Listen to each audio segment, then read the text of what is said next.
Hi, it's Craig Fowler here to tell you all about a very exciting opportunity, and it comes courtesy of this. So what I have in my hands here is a Euro 2024 special that was created by Nutmeg Magazine and the Herald newspaper, and they are giving one lucky Terrace podcast listener the chance to win 2 tickets for Scotland's opening game against Germany at Euro 2024. In order to do this, you just buy yourselves a copy of this using the code Terrace24 at www.heraldscotland.com/Euros. That's Terrace24. Terrace is all written out in letters and it's all caps, and then 24 at the end of it. And that is at www.heraldscotland.com/Euros, where this will set you back at the discount price as well of £10. So this for £10 and the possibility of seeing the opening game at the Euros in Germany, in Munich. God, I wish I could enter this myself, but unfortunately I can, because if I won, that would look very dodgy. And before I go, I should probably say as well that I have read this from cover to cover, and there's some truly excellent bits of work in it. Among my favourites would be the sprawling interview that Danny Garavelli had with Steve Clarke. She sat down with the Scotland manager, but also talked to other people who know Clarke very well to get a very interesting picture of the man. I also enjoyed Rob Robertson's retelling of Euro 92, where Scotland went to their first ever European Championships in Sweden. And I was also very much touched by Graham McGarry's story of Scott Ramsey, the young Scottish fan who tragically passed away and ultimately inspired the players ahead of Euro 96. So, one more time, Terrace24 at heraldscotland.com/Euros. Terms and conditions may apply. See the website for details.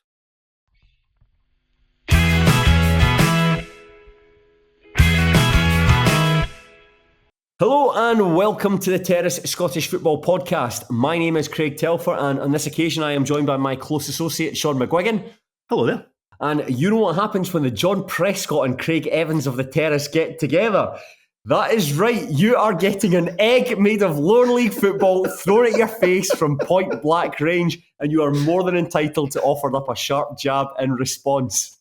I was wondering where you were going to go with this one, because we've obviously now reached the point where, so the day before we recorded this, you sent me a picture of, I believe it was Britain's youngest father. Yes! Asking if we'd done it before. Yes. But yes, we have. Like, now, Craig Anderson, he would never be in this position. He would have a spreadsheet containing every single pairing that he'd ever used. Maybe just something to think about. Yes, so it's John Prescott really in that protest that he punched back in 2001, I think it was. He punched the guy right in the face. And I think, to be fair, if you get an egg thrown at your face from literally inches away, you think you're more than entitled to go and punch him back? I don't think that there was too much blowback on Prescott from what I remember. I read the Wikipedia article called Prescott Punch, which basically is a Ronseal, does exactly what it says in the tin. And I think that Labour were announcing the launch of a manifesto that day, so it was very untimely for them. But they shifted their position the next day when it became very clear that most people came out in sympathy for John Prescott. So, yeah, fair play. Fair play. It does get harder and harder to come up with these. I just want to make that very clear. It does come harder and harder. I did always just imagine what Prescott would have done if he'd had an egg on him and had just done it back to that guy, because he had such kind of luscious hair. He would have really struggled to get it out. Who, the protester? Yeah. Oh, did he not quite straggly grey hair? He had grey hair, but I thought it was quite a bushy look about him. Can you imagine anyone, John Prescott or anyone else, just carrying around an egg on them just in case? Just to be on the safe side. Just to be on the safe side. And as well, Shaughan, just before we get going, I really need to apologise to that feminist academic that Oliver Reed kissed in After Dark in 1991, because although I said that in a sort of humorous backwards and forwards to you, I actually went back and watched the clip on YouTube, and it's not very nice. No, he wasn't particularly pleasant to her. It is, however, very funny when he is asked to leave and he stands up and he sort of goes round the group asking if they all want him to go. And there's something deeply humiliating about that. And I wonder if Larry David had seen that before he made Curb Your Enthusiasm, because it really does feel like something out of that. He warranted the invitation to leave. I thought he took it very well. Yes. But was also very embarrassed. Deeply embarrassing. Deeply embarrassing. However, what is Gladiator recently is excellent in that. So all's well that ends well. But Shaughan and we are not going to be talking about Gladiator. We're not going to be talking about late night Channel 4 discussion shows. We are going to be talking about the Scottish lower leagues because there is so much for us to get through. This is another playoff special. We are going to be looking at 6 matches. We're going to be looking at the second legs from the Premiership playoff quarter-final and the Championship and League One semi-finals, and we'll also be analysing a superb encounter in the League Two playoff final, first leg between East Kilbride and Stranraer. But Shaughan, before we get started, you okay? I'm very well, how are you? Yeah, fine. Turned 38 yesterday on Sunday, so... I must admit, I knew it was your birthday, but I didn't know how old you were. Happy birthday. No, you do. Thank you. 38 years old. Best years, I'd say well and truly behind me. I don't think I've ever actually had best years, but every subsequent waking day just seems like an irrevocable slide into irrelevance. I'm fairly certain that we have had discussions in the recent past in terms of kind of like what we're doing in general, and it's all very good, like broadly positive. Okay. We should enjoy it when we have the chance. We know these are the good times, surely. Yeah, I suppose you don't really know the good times until you're entering the bad times, and likewise you don't really appreciate the bad times until you're coming out. I suppose this year's actually been all right, given all the various bits and pieces that have happened. So yeah, just embrace it. But there's always that joke, what's the best thing about having sex with 38-year-olds? There's 30 of them. But you can also flip that on its head and you say, what's the best thing about having sex with 38-year-olds? Well, they've been around a wee bit and they're experienced lovers. They know what it's like. They know how to please each other. So there you go. And I suppose that's the answer that applies more rigorously to yourself. That's the line. That's the way it's going to stay. But nevertheless, Shaughan, my predilections aside, let's go and talk about the Premiership playoff quarter-final second leg. Partick Thistle were taking on Ayr Geonians. The first leg was a smashing 2-2 draw in Monklands, but Thistle won this game 2-1. 2 goals from Brian Graham effectively won the contest, and although Aaron Lyle got one back for the Diamonds, it only proved to be a consolation. I thought this was an absolutely fantastic game of football, Shaughan, and I'd like to hear your thoughts right this second. I kind of felt like, I suppose, a continuation of the first leg, in that Airdrie had done a lot of good things. They probably had more possession. They arguably looked the better football team. But again, Partick Thistle have created the best chances. Yeah. And I think that probably shouldn't be a surprise to anybody. I'm sure it wasn't. But I think when you compare these two squads, you go from goalkeeper to midfield. I don't think there's too much in it. But I think when you're comparing the players that are up front, Brian Graham to, and I think Nikolai Todorov has had a good season. I think Gabby McGill has attributes as well. But I do think that in terms of this game and in terms of the season in general, Airdrie have relied on strikers who would probably be squad players for the other teams in the top four. And I think that's ultimately what let them down. I think they got the goal back at a really good time. And at that point, I did expect the momentum to swing instantly towards Airdrie. I thought Partick dealt with it very well, though. Like, David Mitchell didn't have that much to do. Yeah. Chris Doolan said afterwards that they defended really well. And I thought it summed the game up. They defended in such a way that Mitchell was never really kept that busy. I as always, Shaughan, or very oftenly, I agree with single thing you've said there. I think that's Airdrie played well generally. I thought that for about the first 2/3 of the pitch, anytime Airdrie got on the ball, they looked really purposeful. You can tell what Rhys McCabe wants to do with the side. It's all about like controlling the match, and it's almost like kind of like a gently throttling your opponents via possession. However, when they got into that final third, it was just effectively get the ball out wide and try to get crosses into the box for Todorov. And as you say, I can't really remember David Mitchell having much to do. I mean, the goal they got, and it was very well taken from Aaron Lyle, but it did come from a ball out wide. It was a poor header from Aaron Muirhead that effectively played the ball into Lyle's path. But other than that, they didn't look particularly imaginative, and I do think it was quite straightforward for Thistle. And I really do think they were the masters of their own downfall. The Brian Graham, 2 very, very well taken goals. The first one might have been offside, hard to tell given the angles there. But the second goal, and the timing of it as well, when it was within 60 seconds of the second half starting, there's Craig Watson and Cammy Ballantyne effectively running into each other and the ball breaking to Kerr McInroy. He set up Robinson. Really, really nice finish from Graham, sort of letting the ball run through him and just flicking it into the net. But yeah, that's the big difference. You've got a striker who is in the best form of his career. You've got a team that generally defended very well. And that's ultimately what saw him through. I think that was the difference between the two sides at the end. Yeah, I think so as well in terms of, we've spoken about somebody who was there and made a difference in terms of Brian Graham. I think somebody who was missing that also made a difference for Airdrie was Adam Frizzell. Yeah, I was really sorry to when I found out he wasn't playing. I think he's been one of the best midfielders in the Championship this season. There's been a lot of games broadcast, Airdrie games on the BBC Scotland channel, and every time he plays, he just always makes something happen. Yeah. And I think you've mentioned in terms of how Airdrie played, but a lot of it was getting the ball wide. That might have been necessitated by the fact that you didn't have Frizzell who can exploit spaces between midfield and defence. So maybe he felt he had to go a wee bit more wide and flank crosses in. Didn't work on this occasion, but regardless, and maybe in terms of all four divisions, I don't know if anybody in the SPFL has delivered more than maybe what was expected at the start of the season. Than Airdrie? Yeah. I mean, in terms of, I think a lot of people... Oh, I suppose. The Airdrie fans themselves might have said, right, 8th would be fine. Yeah. But they've won a cup and been challenging to get promoted to the Premiership. Don't know if anybody else has kind of over-delivered in that sense. Spartans, maybe?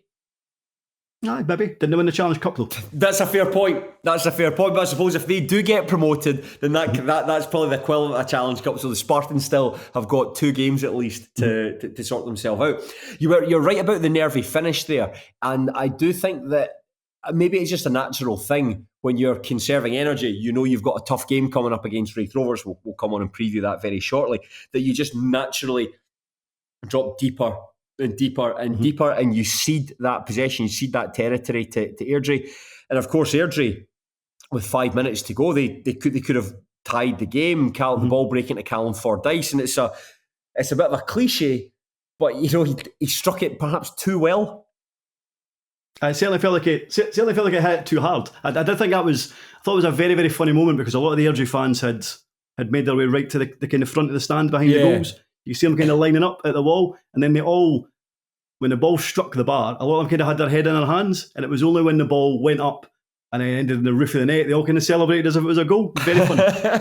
Yeah, got to say, man, watching the game on the television, I'm actually disappointed that I didn't go to it instead because it's only just down the road for me. But it looked like an absolutely fantastic match to be at. And I think that Thistle fans deserve a lot of credit for the colour. Obviously, it was a nice weekend, so it was quite easy to get your top off and jump around and celebrate. But it was great stuff seeing Wazire Williams, the defender, in the crowd with the megaphone. And it's great seeing that because it really cements that connection between the fans and the players like that.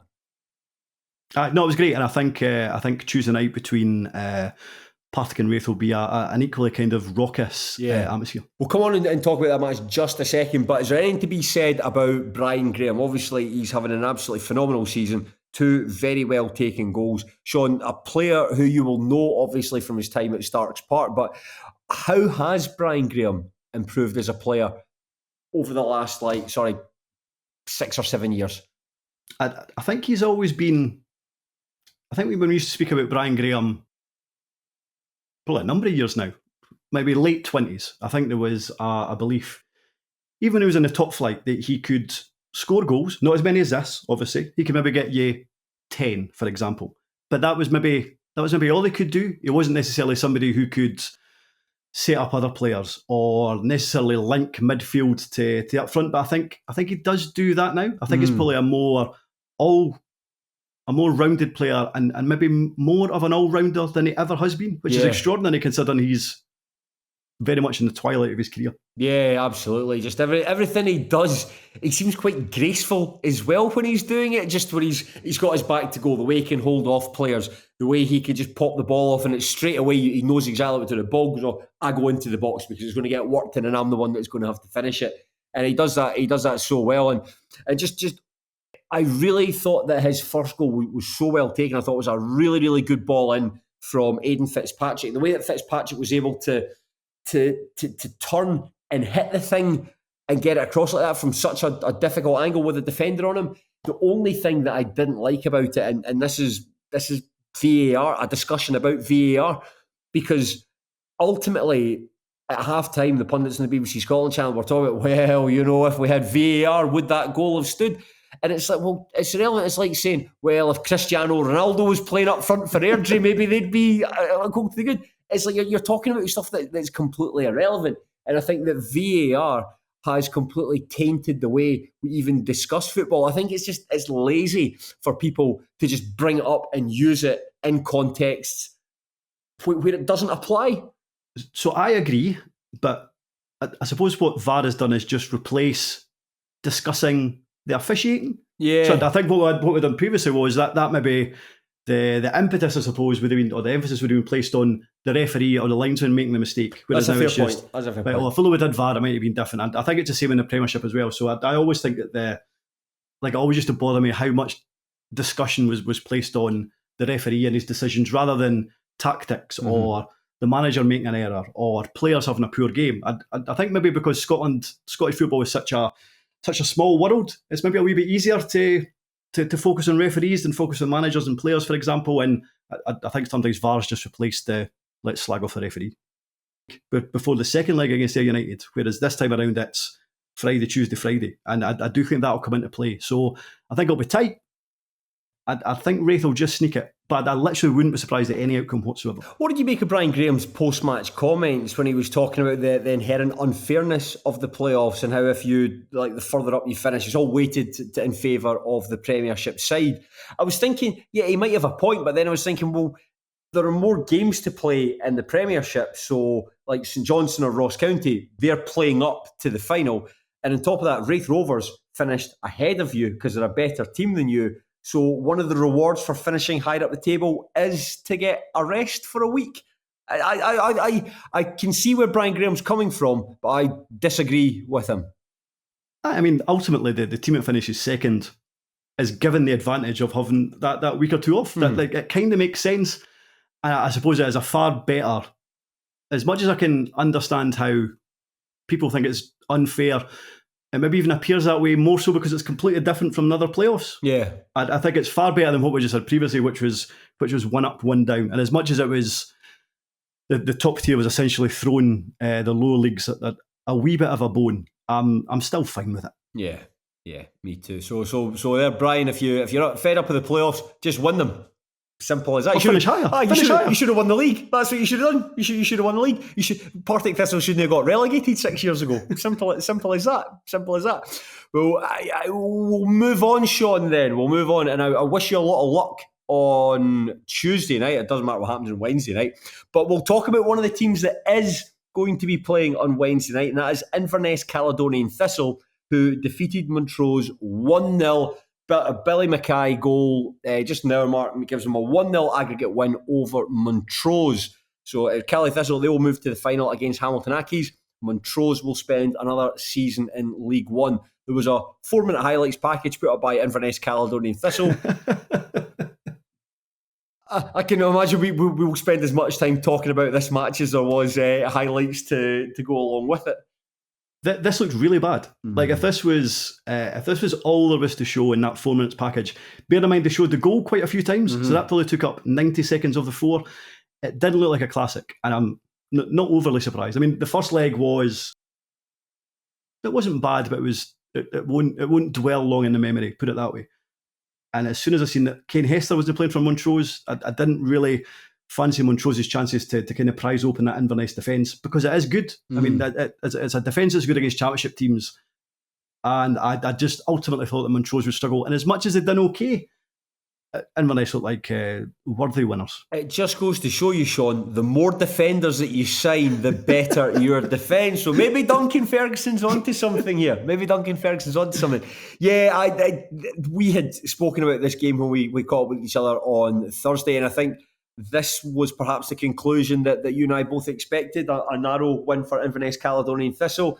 It didn't look like, as you say, that it didn't look like a particularly entertaining game. From having read the comments in Pie and Bovril, it doesn't sound like it was an entertaining game. The fans there didn't have anything really positive to say about their team's performance. I watched Duncan Ferguson's post-match interview. He was delighted with the outcome, I suppose, as he should be. but he described Montrose as like an excellent team, and it just felt as though if I was a Cali Thistle fan, I think you're gaslighting me, sir. I think that you're perhaps overeating the pudding a little bit. I think that I'm a wee bit more hopeful for Inverness's prospects against Hamilton than they seem to be. I appreciate that Hamilton have a good record against Montrose this season, probably do better than against Montrose than Inverness have, if that's how you're going to compare it. However, I just think that Inverness will be a very, very difficult team for Hamilton to break down, and they necessarily trust John Rankin in a kind of pressurised situation. I'm not so sure. We'll obviously, again, we'll be coming on and talking about the Accies Alloa game, but I suppose the things I watched Stuart Petrie's post match and everything. He was fairly sanguine about the whole thing. He was proud of the players for having taken it as far as they did, and just kind of undone from it's quite disappointing goal to have lost though, because it's like the ball gets chucked in, it's a header, it's a second phase from a corner kick, the ball gets headed in, and Andy Steeves doesn't really pick up Billy Mackay to slide in, and it's the sort of goal you'd be disappointed to lose. On top of that, Andy Steeves looks like a policeman in a soap opera set in a rural village. do you know what I mean? In what way exactly? Just, he's quite stern, quite like handsome and quite stern looking at the same time. So not like Trouble in Paradise, but very much a kind of small town England. Yes, north of England, north of Scotland. I can imagine him coming in to a cafe and taking it and just carrying his hat under his arm. I suppose the big talking point from this game was Blair Lyons' red card. I think Morgan Boys really made the most of it. I mean, it was difficult to say. It wasn't the best angle in the world, but it didn't look like very much had happened. And Stuart Petrie did say afterwards that he's not even entirely sure if Blair Lyons has been booked for him. Yeah. Never mind sent off. So he would have been. So he would have to go and have a look at it again, but he would be surprised if it warranted it. But thankfully, well, if you can be thankful about it, at least it happened so late in the game that it didn't really have an impact, I suppose. No, that's right. I mean, the pair of them, they seemed to be, I think it was a free kick or a corner, the pair of them seemed to be like holding each other, and Lyons just shoves him. Maybe he poked him in the eye. Maybe that's what he did. He'd sent him flying. But the thing I found interesting, when there's not that much protestation, which I always think is an indicator as to how the severity of it. The only thing that he did was when he's walking off the pitch, he sort of leans over and kind of motions into Boyce that obviously like take a look at yourself or something like that. But the way that he went down, I did think that literally the only thing he could have done was scratch his eye or poke him in the eye in some shape, way or form. But no, I thought he made the most of it. Good season for Montrose, all in though, given the fact that they're a part-time team and against some full-time teams, like they finished ahead of Cove Rangers, finished ahead of Queen of the... I'm saying finished ahead of Queen of the South, like that's some sort of achievement. Everyone finishes ahead of Queen of the South. But I think that on the whole, it's a good season. It's something that we say every year. Well, this has been a good season. There has to come a time for Stuart Petrie when you're going to have to begin to turn that team over and phase out Sean Dillon, Paul Watson, Terry Masson, guys like that. I think Dillon signed a contract extension to go in again to next season. How would you rate Montrose's campaign this year? Aye, as you mentioned, I think it's been impressive. I didn't expect them to get through. I expected them to either finish in the playoffs or be just outside it. And once they finished in that position, I didn't expect them to get promoted. So a successful season, and as you say, it feels like they're a team a wee bit like where Arbroath were, albeit Arbroath were at a higher level. Yeah. And there is going to come a time where you have to turn over that squad. When that is, I don't know though. Yeah. This summer. Give us something to talk about, please. Stuart, we are going to be doing our big pre-season preview soon. And God, if I've got to say Stuart Petrie needs to think about turning this team over, I've got to say that for the third season in a row. Woe betide you, sir. Woe betide you. But we'll move on to the second game in the Championship playoffs. This has been Hamilton Accies and Alloa Athletic. The first leg in that match finished 2 each at the Rex. And this was an absolute cracker. Finished 3-2 to Hamilton Accies. They progressed to the final against Cali Thistle. Quinn Coulson opened the scoring for the Wasps. Or maybe Stefan Skugel opened the scoring. Very difficult to tell watching the highlights back. But Regan Tumulty and Lewis Smith netted to put the Accies in front. And Morgan Neal was sent off for dissent. And Connor Salmon brought the Wasps back into a really, really nice goal, but Akeem Rose ultimately won the contest for the Ackies. Now, Shaughan, I was at this game, so feel free to ask me any questions you want about this match. I can see myself in the highlights. I thought that was pretty cool. Well, that's always cool. That's always cool. This very much felt like, I suppose, history repeating itself to a degree. It looked like Alloa started the game really well, although they were 2-1 down when Morgan Neal was sent off. That was a kind of moment of insanity that it looked like ultimately cost him. Yeah, and funnily, when he got sent off, I think at halftime I sent you a message saying, by God, we're looking at an old-fashioned Alloa implosion at New Douglas Park. It was a really, really good game of football, and it will be so frustrating for Alloa because Ackies were very much there for the taking. Even although they were going to take a 2-1 lead into the infield, they were there for the taking. The goal, where Morgan Neal's anger seems to come from, on the halfway line, and you can see this in the highlights, the ball goes out of play, Andy Graham actually holds on to it for all the referee's given his decision. There's 20 seconds, I counted it, about 20 seconds between that throw-in being taken and Kevin O'Hara scoring. So there's plenty of time for Alloa to have sorted themselves out for that. It's not like it's a penalty or a free kick or a corner where you've got a real direct chance of scoring. It's a innocuous throw-in at the halfway line. I don't understand why you're so angry about it. And for Neil to get angry with the referee, start pointing up the halfway line, keep talking to him, get booked, and then clapping the referee's face, you're like, fucking hell, man. You are one of the most senior players in the team there. You're one of the most senior players in the team, and you have badly let this team get down because Ackies were there for the taking, and Alloa were matching them pretty much every single step of the way. And after that, I mean, you've probably watched Andy Graham's post-match interview where you've got to reconfigure the side and you've got to seed the wide spaces. You've got Taylor Stephen is having to defend deep. Ethan Sutherland is having to come back. Positions they want to be further up the pitch. And yeah, they were game, but they could have been on the front foot, but they couldn't do it because one of their most experienced players lost his head.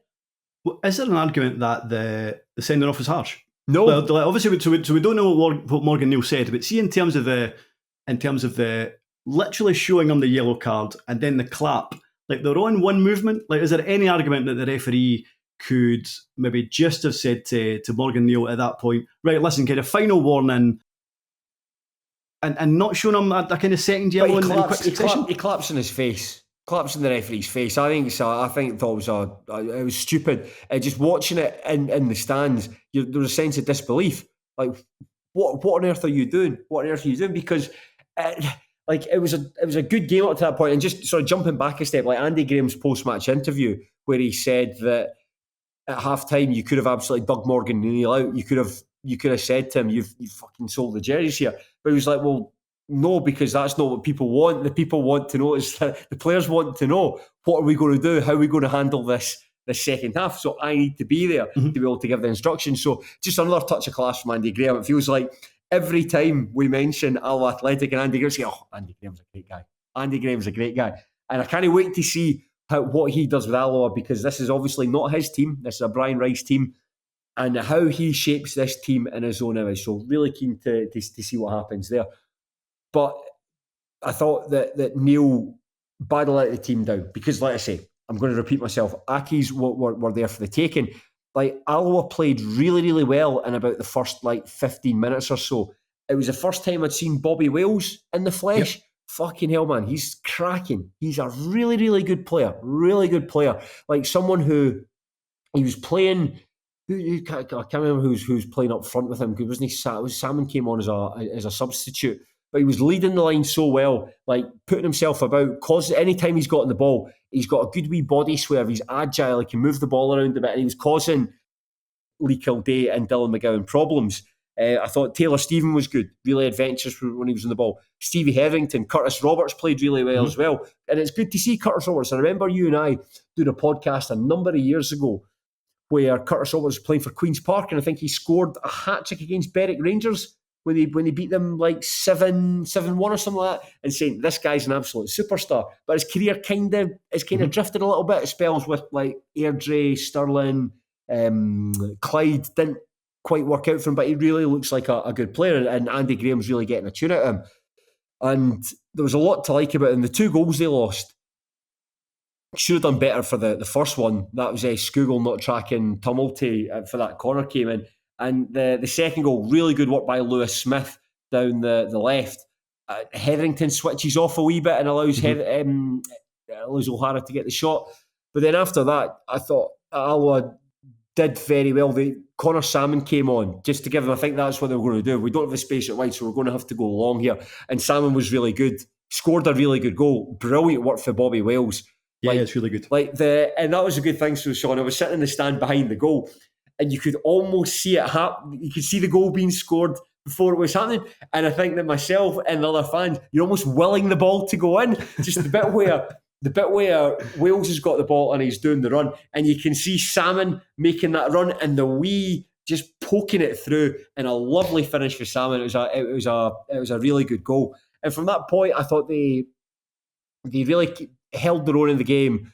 But the times where Accies were trying to work the ball out wide, one of the times where it's successful, so a well worked from Lewis Smith and a good finish from Akeem Rose. And then right at the very end, well, certainly not right at the very end, Taylor Stevens' free kick hits the inside of the post, rolls across the face of the goal, and out for a goal kick.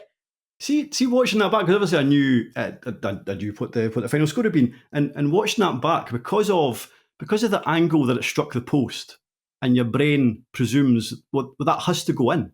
And then because of the reaction of the commentators, there was just a split second in my head where I was like, well, why does this goal get disallowed? Yeah. Like, why does this free kick no count? But it was millimetres away from being equaliser. And Alloa had, or certainly it appeared that Alloa had played so well, certainly in the kind of closing stages of the game, that it would have been interesting to see how, if they kicked on and how Hamilton had reacted to if that had been an equaliser. Yeah, I've got to see we're bigging up Alloa Athletic, and Alloa do deserve a lot of the credit for this, because they made it a really good contest, and the fact that they spent the entire second half with a man down. Do you know something? It wouldn't have been obvious. See, if you had walked into that game at half time and you were seeing what was played out in front of you, it would not have been obvious that there was a man disadvantaged. And I think that's a lot of credit to Andy Graham and his players for how they approached that. Accies were pretty good though as well themselves. Mm-hmm. They made it a contest. Lewis Smith had a good game. Kevin O'Hara, Ewan Henderson caused him a bit of bother. I think he was getting the better of Scott Taggart at points. Akeem Rose made a difference when he came on. Obviously, he scored the winning goal. But as their fans wrote in Pie and Bovril, their game management was quite shonky, because all you really need to do is keep the ball and force the other team back, and they didn't do that particularly well. I didn't think that, like Jamie Barjonas, for instance, that's one of the guys you're looking to try and dictate things in the middle of the park. He was a wee bit slack with some of his balls and some of his... You could tell what he was trying to do. It didn't necessarily come off all the time. And I think that lack of control allowed Roberts and Hetherington, who I thought they both had good games, to be the better of the players. But Accies just had that wee bit of quality out wide and attacking. When the moment came, they were able to exploit it, and they were able to get them over the edge.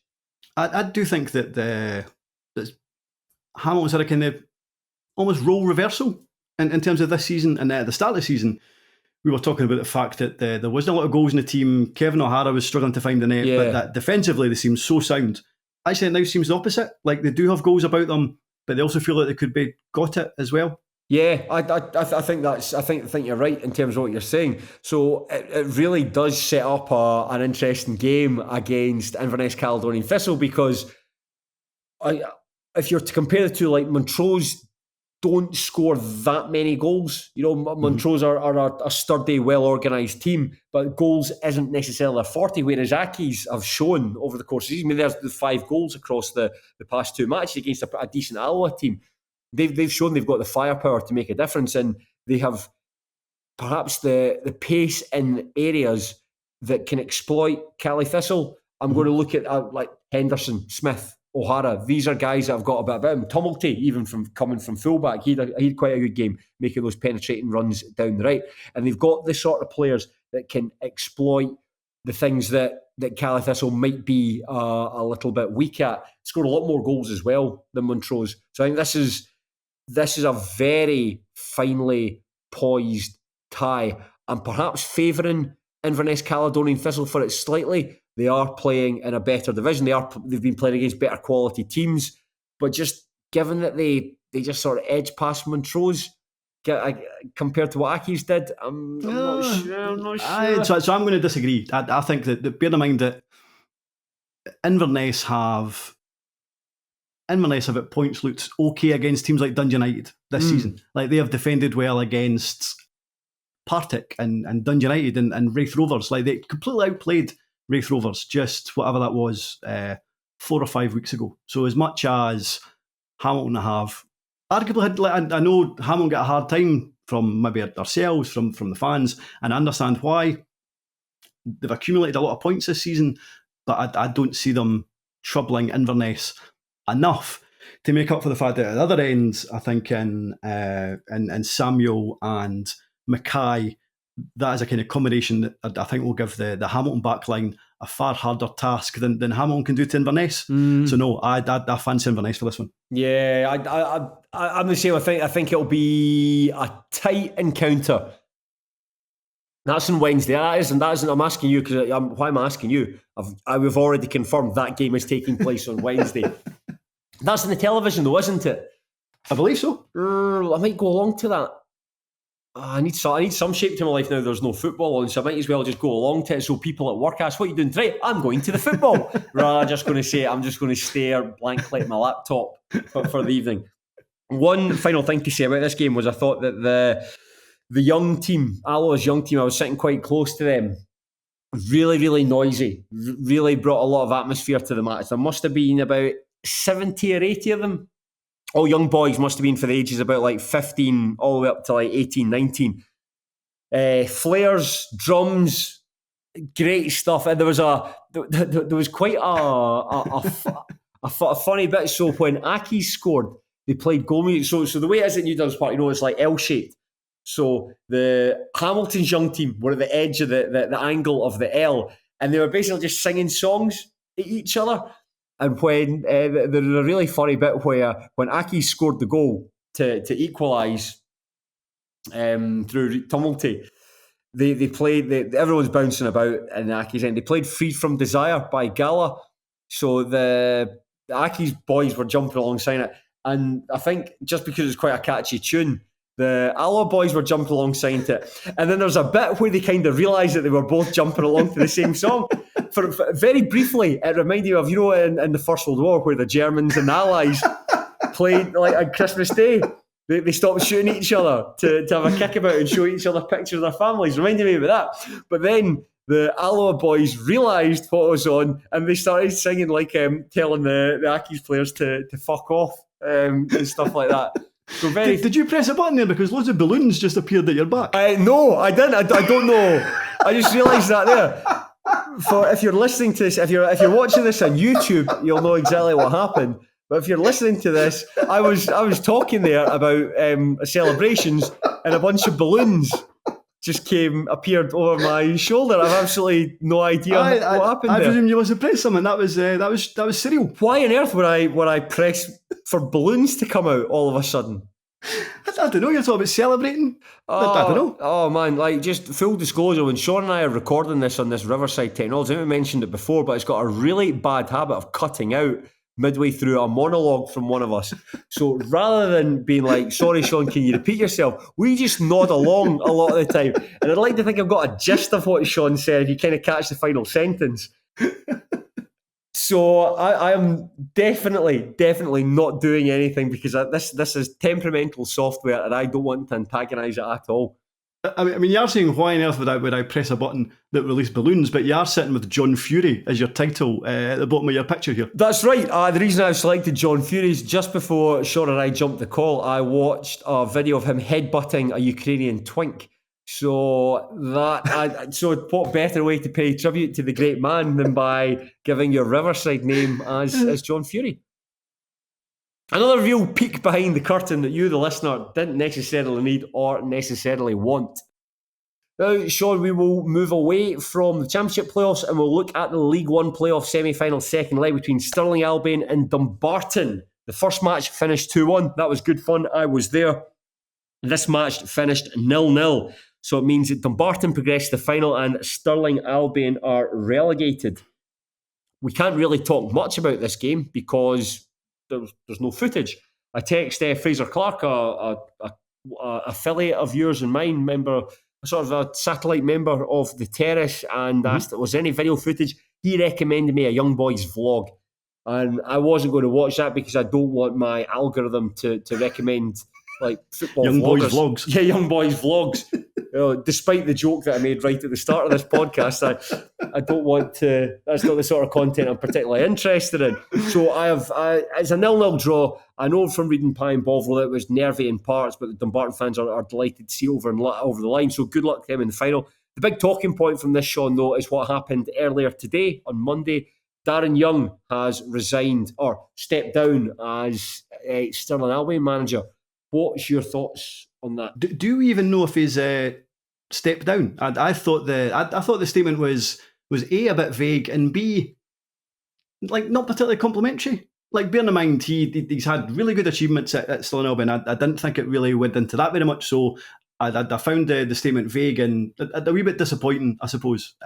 When I knew obviously we were going to talk about the game, I was thinking about the fact that it was not necessarily surprising, because I did think that Darren Young had enough credit in the bank to be the manager again next season, albeit he would have to start next season strongly. But I thought it was quite refreshing that there didn't seem to be too many calls for him to go from Stirling Albion fans. So actually I was quite surprised, and I thought it came out of the blue. I wasn't expecting it, if I'm being honest. Yeah, I wasn't expecting it either. I thought he'd be in a good position to give them a good go to get up next season. I think that Darren Young has proven himself to be one of the best part-time managers in the country, particularly getting teams out of League Two. He's done it before. Stirling Albion Rovers. Maybe that's it. He can only manage teams with the word Albion in their name, limiting to him a very small pool of teams in Scotland. But I would have thought that he's in a really good position to try and take them back up next season. But I think that the big criticisms of Stirling Albion this term, and weirdly enough, this was something that we praised them for when we did our preview show back in the summer, was Stirling Albion's lack of firepower. Goals have been the massive problem. That's ultimately why they finished where they did. They finished behind Annan Athletic because of an inferior goal difference. And I remember at the time thinking, when they went up, they had a strike force of Robert Thompson, Dale Carrick, Greg Spence.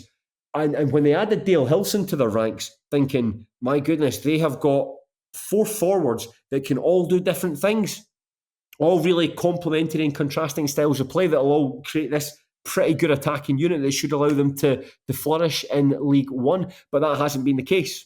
That hasn't been the case, and ultimately that's been the problem. And as we mentioned when we saw them last time, just Dale Carrick looked like really jaded compared to how effervescent he'd seemed when he was playing in League Two with them. Yeah, he almost looks like he's not quite fit. It was interesting what Young said after the game, though, in terms of a lack of goals, and they said it doesn't all fall on the forwards, and obviously it doesn't. But certainly in terms of behind them, I don't think there's a lot of creativity there to create chances for guys like Carrick and Hilson to finish off. Young also spoke about how many goals they scored last season from set pieces. I think he said it was about 30 from set pieces, and he says this season it's not even half that. It's come nowhere near in terms of their kind of effectiveness from set pieces. So no, as much as the strikers have been disappointing, I don't think it's all their fault ultimately. Yeah. There's other stuff as well there. I was thinking about this, about overly loyal to the players that won League Two with them, not turning the team over. I don't think that might have been an issue if they'd stayed up. It's the sort of thing that if they'd stayed up, you'd probably be like, well, now the team needs turned over. Mm-hmm. It's not an issue. It's got us this far. Whereas now that that becomes a problem. And you're right. It's such fine margins, because I was at that last league game of the season where on another day, Stirling Albion were the better team in the second half. After they equalised, they did look like the team that was going to go in to grab a winner. And if they'd done that, they finish 8th, and you say, right, that's a good season. We've done really well. And suddenly Darren Young is then given the time to build on that and hopefully have an even better season and kick on next time around. Instead, it finishes all square. They lose the playoff. And there's obviously an expectation potentially within the club that Dan Young's actually done pretty poorly. So it's just ultimately fine margins. I think, though, that he will be in high demand, Darren Young. I think that if there's any part-time teams that don't have a manager, he'd be for. I think there are no part-time teams outside Stirling Albion. Everyone's in full employment. But say it comes to October time and someone moves on. Say, I'm just trying to think off the top of my head. Say, Annan don't have a manager. Actually, that's a fair point. Fuck, it doesn't matter. Just say there's a part-time team and a job comes up that he'd be the first person you go to to go in and do the job. So Darren Young's, as far as I'm concerned, and I mean it's maybe not my place to say, but Darren Young's legacy is very much still intact. I think that he is still a very capable manager. Didn't work out for this season, and he'll learn a lesson. You'd think he'll learn a lesson. Loyalty is good, but there's no place in football for sentimentality. Are you listening, Gary Naismith? There is no place in football for sentimentality.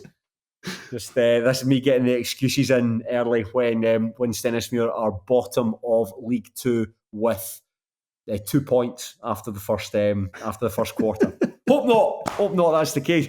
But there isn't really much to say about that. It's a 0-0 draw. We spoke about Dumbarton a lot in the first leg. I think this is really the time where you talk about Darren Young. So good luck to them. And Dumbarton will take on the Spartans in the next round. They dished out the biggest pumping of the playoffs so far. They beat Peterhead 5-1 to win 7-2 on aggregate. Cammy Russell scored after just 3 minutes. Blair Henderson got a hat-trick. Bradley White got on the score sheet too. Danny Strachan scored a really good goal as a consolation for Peterhead, and Jason Brown was given a straight red card. So I watched this. I presume you watched the same 4-minute video clip on YouTube. 4 minutes, yes. Yeah. This looked like an absolute disaster from Peterhead because the Spartans were worthy winners and they took their goals well, but fucking hell, they were aided and abetted by some absolutely calamitous defending effectively from the word go. I don't think Stuart McKenzie covered himself in glory either.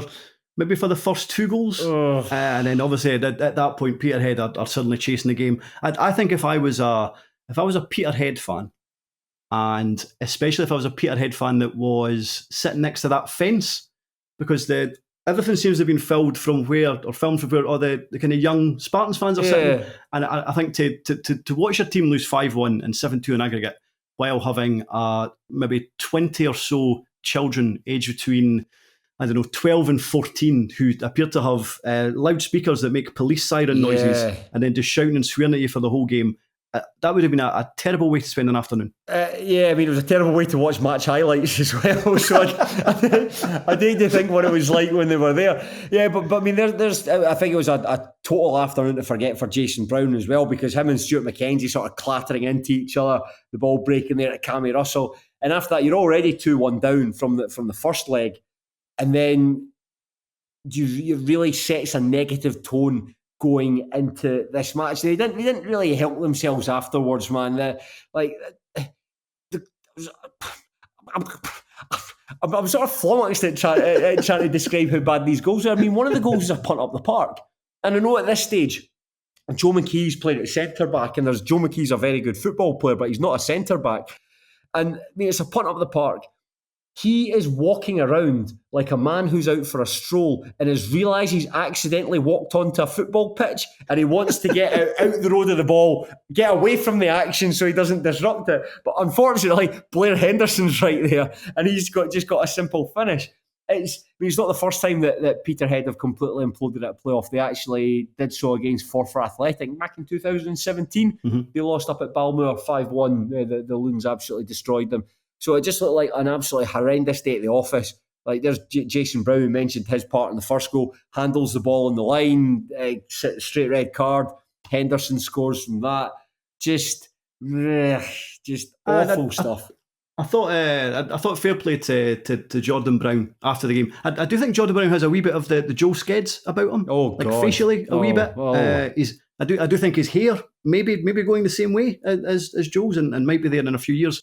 But he did say after the game that they set up differently, and he said it didn't work, and then eventually they had to go gung-ho, but definitely felt like they went gung-ho a bit too early. But aye, Spartans are worthy winners. Yeah, if you're going gung-ho after 4 minutes, then you really...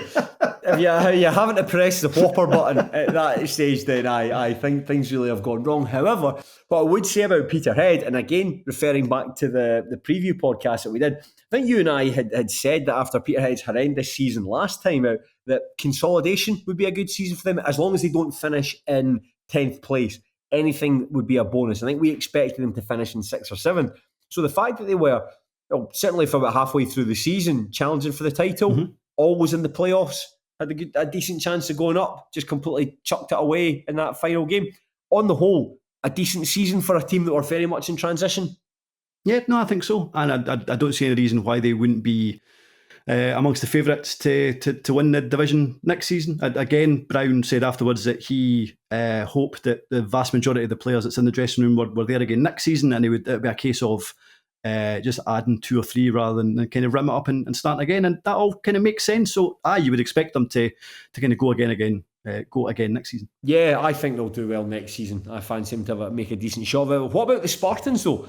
Just a fantastic season, and we touched on them right at the start, how if they were to get promoted, this would perhaps be the pound for pound best achievement in the SPFL this season. A team who, on paper, looked like a competitive side that would hold their own in the SPFL, but have just, well, there you go. You're taking on one of the perhaps most prominent sides in the division. You go in their back garden in such a high-profile fixture, and you completely obliterate them.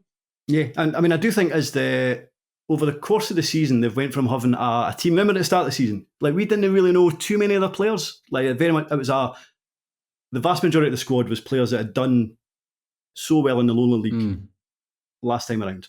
I think as the season's progressed, I'm not saying that they desperately had to do it, but they've certainly added more names and they've added more quality. But despite that, I felt that as the playoffs were approaching, they were the team that was running out of puff. I mean, at one point, I thought that East Fife might catch up with them. So I thought Peterhead would have won the playoffs. Never mind, got through the semi-finals. But fair play, as much as Peterhead maybe kind of looked slightly the better team in that first leg, they were blown away that second game. I mean, the last time they lost a match was the 6-2 game against Dumbarton. That was the last time Spartans lost a match, so I suppose there's something to be said about that. And before we preview the final, fair play to Blair Henderson.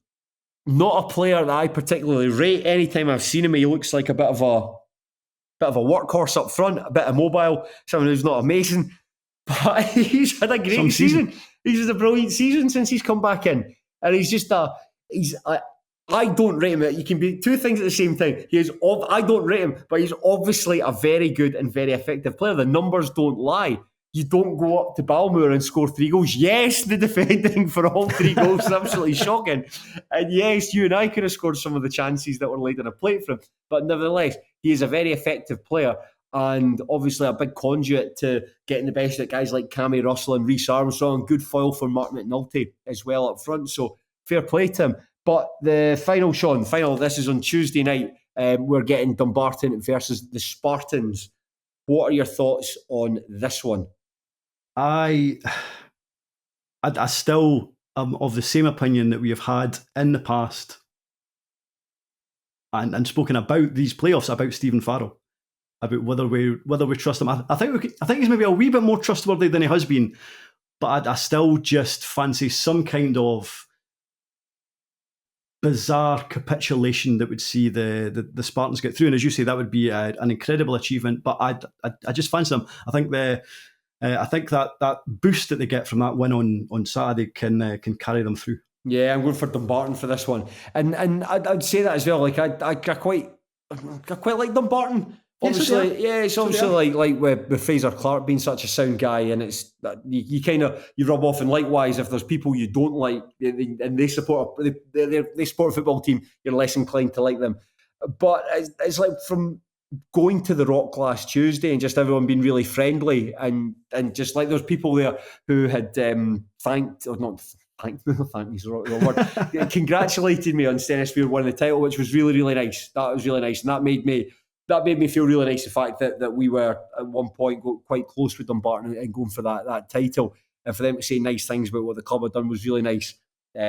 So I think as well the fact that Dumbarton have been through so much, both on the park and off the park, it would be good to see them have something to celebrate for the first time in a long time. And like Dumbarton are a good team as well. That's the thing. They can be when Dumbarton play well. They're really good.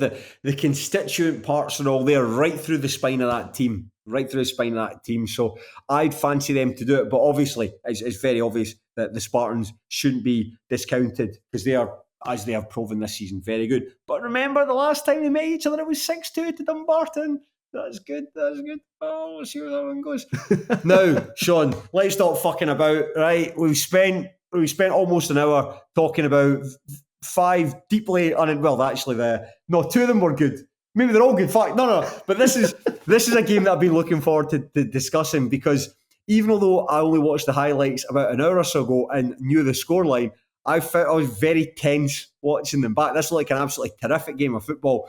This is the League 2 playoff final first leg between East Kilbride and Stranraer, and it finished 2 each. This is a 2-each draw at K Park. Andy Stirling put Kilby in front, but Shaughan, Shifty, McIntosh and Craig Ross put the Blues ahead, only for John Robertson to equalise with 20 minutes remaining. So it is all to play for going into this second leg. A world-class highlights package from Stranraer. It really has to be said, just production value, how good it is. Every time we talk about Stranraer highlights, we're always saying the same thing, but you really got a good feel for the game. Lawrence Nelson, Brian Martin, on great form. Brilliant camera work from George Frank as per usual. But looked like a lot of fun this game, and it really has set the tie up nicely for the return leg at Stair Park. No, it really has. The only thing I would say is when the scoreline was coming through, when I was seeing the scores coming through on Saturday, I was like, my goodness, Stranraer are 2-1 up. And then obviously it finished 2-2. And just because of how the scoring had gone, I thought, right, well, maybe the game was really close, or maybe Stranraer were the better side, or maybe even Stranraer had a dominant period. But as much as I wouldn't agree with Mick Kennedy that said they could have been 5 up at half time, I do think that on another day, East Kilbride win that game quite comfortably. So as much as Stranraer aren't good travellers and they have a decent home record, I do think that based on the 90 minutes on Saturday, I would still make Kilby the favourites. I think 5 up was perhaps an exaggeration, but I'd say if they'd been like 3 or 4 up, maybe just like that, maybe 5 up was just a thing. I think you say, but I think 3 or 4. I mean, there was a bit there. It was like this is because I knew. Obviously, you know the score before you watch the highlights, and I know that Andy Stirling opened the scoring. I thought he opened the scoring. See when João Balde is taking the ball in from the right, and Stirling is standing on the penalty spot unmarked. I thought, this is when he scores here. But Balde shoots at the goalkeeper. And it's like I was actually like, why the fuck are you not passing that to him? Because he's got a clear sight to goal. You had that incident. You had Robert Thompson hooking over the bar. You had John Robertson shooting from an angle, actually forcing Badanaukis into a good save. So I don't think it's an exaggeration to say that they could have been 4-0 up. And then Stranraer equalised. I mean, it's a really poor defending from East Kilbride to allow, where does Sean McIntosh pick the ball up at the halfway line and just runs with it. Just runs with it. I think, what was it, Brian Martin said, I think he was looking for a pass, but just none came on. So he just has a shot. And I think on top of that, the fact that he sclaffed it a bit, like Chris Truesdale couldn't save it because it had a wee bit of a bobble on it. And the fact that it was kind of hit in a funny way, difficult for him to save. But I do think that Stranraer were very fortunate here. Some poor decision making on East Kilbride's part, some poor finishing, and perhaps a bit of luck on Stranraer's part for their goals. Yeah, like Craig Ross's goal, the fact that the ball coming to the box is flicked in, hits the bar, and he's in there to finish. But I do think that East Kilbride could have had this tie dead and buried. I think so as well, and I suppose. Again, you think to who East Kilbride have in terms of John Robertson and Andy Stirling, and like Robert Thompson was involved in everything. He's just not necessarily a goal scorer, but he's such a clever player. And then even behind them you had Amido Balde, who was getting forward really, really well. So they had been attacked from all sides, like they were attacked through the middle and out wide. You said Amido Balde. Are you referring to the absolute dumpling Celtic striker? João Balde. Sorry, João Balde. Amido Balde was absolute garbage Celtic striker. So there was so many threats, and that's like Stranraer have struggled against teams that have got far inferior strike forces than East Kilbride do. They very much rode their luck. Yeah, I mean, there's a great bit in the half where Robert Thompson takes a ball down. He does keepy uppies with it before popping it off. And like Thompson's just a really clever player. I think that perhaps the criticism of Thompson that he can be a wee bit too languid for some people's liking, and that's maybe a turn off. But I think that when you look at that East Kilbride forward line with Robertson playing off him and Stirling, Stirling looks like that moustache. He looks like someone whose family benefited from a diamond mine in South Africa. Not him himself, but his generational wealth. That's what he looks like to me. I thought, it's funny you said minor, because I thought he looked like somebody who you see in a documentary about the miners' strike. So still that miners theme, I suppose. No, yeah, but this is a bad miner rather than just a coal miner. This is someone who made quite a lot of money during what was it called? Was it called the mineral revolution in South Africa? I mean, in fairness, that's Elon Musk, isn't it? So he doesn't look like Elon Musk. That's right. No, you can imagine one of Elon Musk's relatives looking like Andy Stirling. Say as well who had a good game in this. John Robertson looked like he had a really good game in this. I mean, that's the first time I've seen him since he left Edinburgh, obviously. Left Linfield under a bit of a cloud, but seems to be thriving in the Lowland League. And I didn't think he was obviously that's what I think Kennedy's trying to do here by playing him the right. You're trying to get a sort of an orthodox target man up front, and someone like Stirling, who's a very tricky player. So Stirling's probably a more cerebral player, someone who's just a really good dribbler, wants to make creative openings. And I always think John Robertson's a sort of like a bull in a china shop sort of player, somebody who wants to just rampage. I think we've compared him in the past to like Wayne Rooney, just the way he plays, but just his frame. He's got quite a squat frame.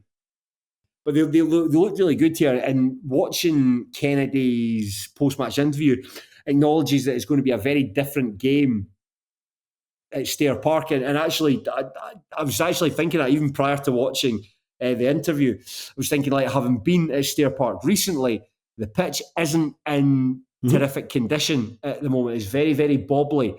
And I know that Kennedy wants his teams to play out from the back. But if they do so, they will need to be careful, because that pitch won't go 10 yards without something daft happening to the ball. Yeah, I wouldn't be surprised. Or maybe I would, actually. Because I do think he probably needs his team to play slightly differently. And you're right in terms of the kind of the pitch doesn't necessarily play into their hands. Stranraer's decent home record doesn't play into their hands, but I'm still of the opinion that if they play well, then they probably win the game. I think so too. I'm relieved though that James Dolan, well, relieved's not the right word, but please see that James Dolan will be playing once we went down injured. I was thinking, that's the way it goes down when there's nobody really around him. But I watched Scott Agnew's post-match interview and says that it just looked like it's cramp. But one of the things that they'll need to do, Stranraer, is they'll need to defend a lot better. See, like for Andy Stirling's goal, for instance. Again, watching the highlights on my laptop, thinking, why the fuck's nobody picking him up? He is standing like just outside the 6-yard box for a tap-in. He didn't celebrate, a touch of class, I think is what they would say, obviously, against his old club. But the fact that there were a number of times, I mean, that was the one where Balde didn't square it to him, and the one where he's allowed to amble in himself and no one come near him.